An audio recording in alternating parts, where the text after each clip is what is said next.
Hello guys and welcome sa panibagong video, no? So sa video na to, tuturuan ko kayo kung paano mag-clear ng angle.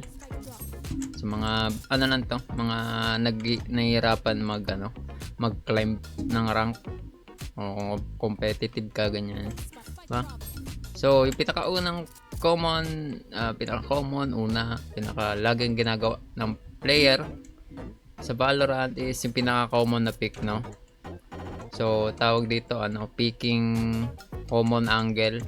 Kasi kaya common angle tawag, dito mo madalas makikita mag-pick yung mga tao, mga player, no?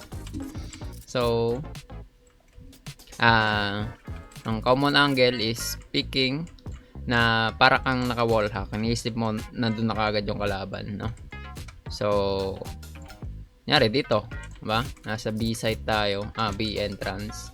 Gagawin mo B main. Alam mo na kagad kung nasan. So yung crosshair mo nasa may pader pa lang is nakapwesto na sa ulo ng kalaban. Para pag nag-pick ka, onting usog na lang. Pwede nang i-click na lang, no? Para patay kagad yung kalaban, no?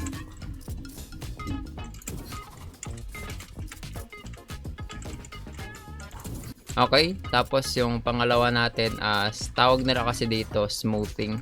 So kaya smoothing kasi smooth yung galaw ng camera mo, no?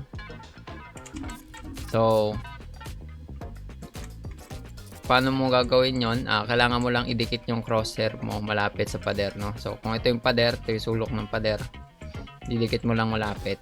Ang mahalaga kasi pag nagpipick sa Valorant is hindi nawawala yung magandang crosshair placement mo, no? So discipline daw sabi nga nila.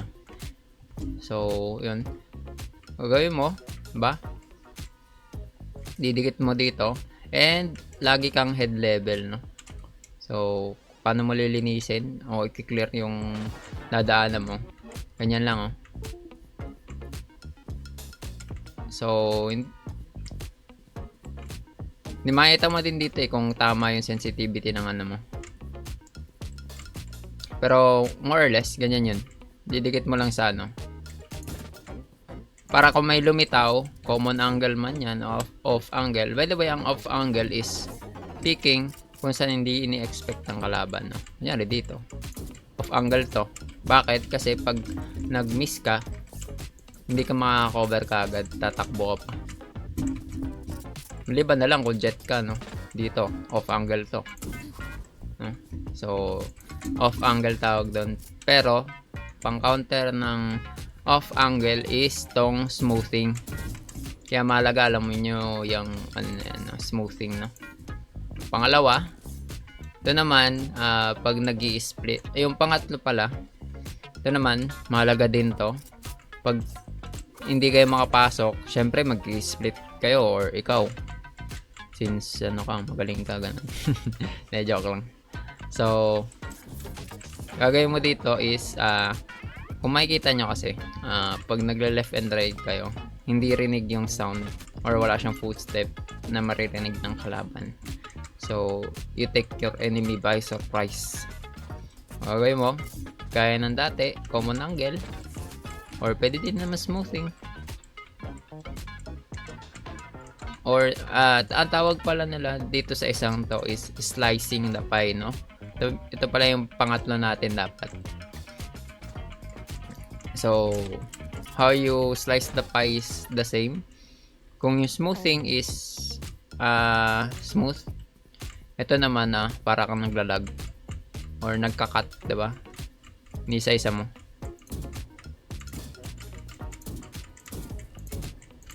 No? So yun yung slicing the pie. At yung pang-apat natin, the very last one and very unappreciated is the quiet pick, no? So as you can see, yung left and right nga, as you can see, pag nag left and right ka, di rinig yung sound or footsteps, so hindi alam ng kalaban kung anong ginagawa mo. So you take advantage of that and you use common angle pick. Alamin mo kaagad kung nasan yung kalaban or mag slice the pie ka. And ganyan. Nang hindi naririnig.